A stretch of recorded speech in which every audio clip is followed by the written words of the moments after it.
Il presidente del Libero Consorzio di Agrigento, Giuseppe Pendolino, ha ricevuto al palazzo dell'ex provincia gli atleti della Pro Sport Ravanusa, vincitori del titolo nazionale di calcio balilla paralimpico.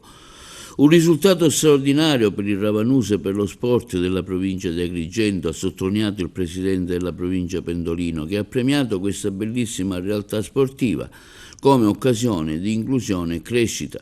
Agrigento ha campioni importanti, ha affermato Pendolino. Presenti all'incontro, tra gli altri, la consigliera delegata ai servizi sociali Anna Triglia, il consigliere ed ex sindaco di Ravanusa Carmelo D'Angelo e la dirigente del settore Solidarietà Sociale Maria Antonietta Testone. Sono numerosi i ragazzi che frequentano i centri di avviamento paralimpico gestiti dall'associazione presieduta da Giancarlo La Greca, instancabile presidente.